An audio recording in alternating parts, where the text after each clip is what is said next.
की करी रोज़ाना दी बनते हैं।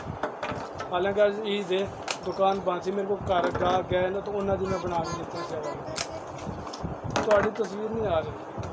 हाँ भी हाँ कितने लेना?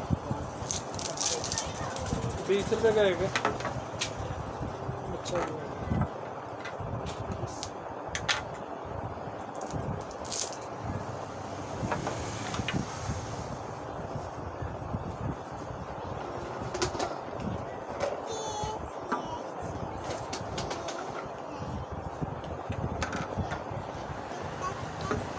हाँ भी चाचू हाँ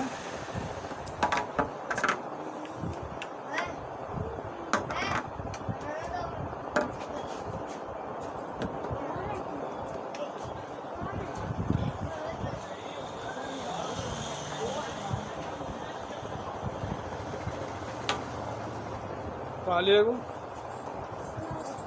कितना पैसे ले रहा है? 50 रुपये हैं? कितना ले रहा हो?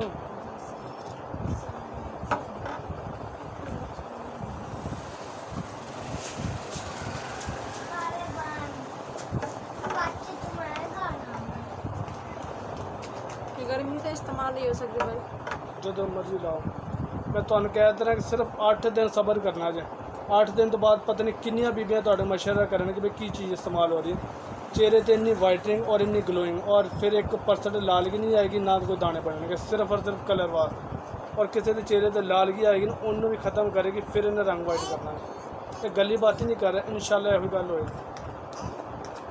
भाई आपने लगा देखी मेरे को वीडियो देखो, मेरे खरे किन्नियां वीडियो बनदियां ने रोज़ाना दियां, और फिर जेह्ड़ी बीबियां गल्लां करदियां ना भाई फलानी भी लै गई है उनका इन्ना रंग प्यारा हो गया, इस तरह क्रीमां बिकदियां ने। नाले मेरा 30 टुक्कियां वाला कम नहीं होंदा। जिहड़ी चीज़ का रिजल्ट होएगा इंशाल्लाह वही दसांगा। ਇਹ तो तुसीं हुण लैके जा रहे डरदे डरदे, 8 दिन तो पहले इंशाल्लाह आओगे को होर बना के दिओ सानूं।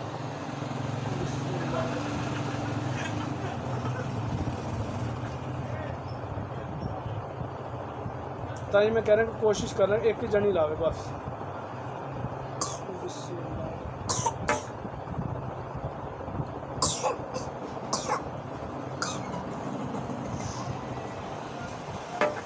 आज तो वैसे छुट्टी है ना ईद की वजह तो, नहीं तो एक दिहाड़ी से कभी 15 कभी 20 कभी 8 इन्नियां क्रीमां बनदियां ने वाली।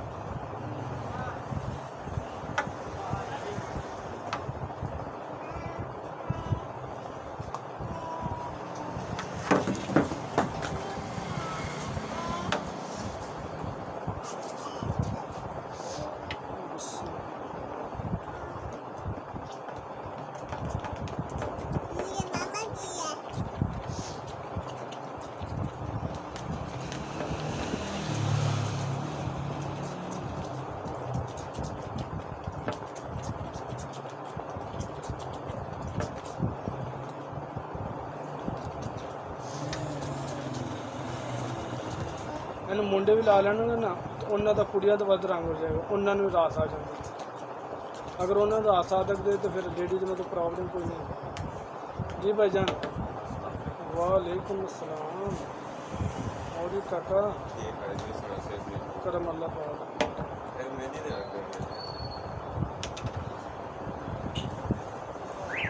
ਤੁਹਾਡੀ ਹੋਣ ਦੀ बस ਹੁਣ एक मेहरबानी करी कि सौन तो 2 घंटे पहले, ਹੁਣ मेरी गल सुन ला, सौन लगे ना लावें, सौन तो 2 घंटे किसी साबन या फेस वाश ने मुँह हाथ धो के क्रीम लवें हल्की बस इनके लेप करके छाड़ दें।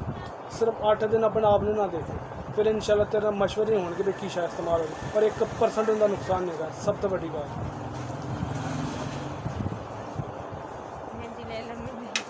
नहीं वेखना की है थोड़ी आनियाँ वेखो तो जानियाँ देखो। ये क्या वाली होगी जो ये क्या चिड़िया क्रीम होगी।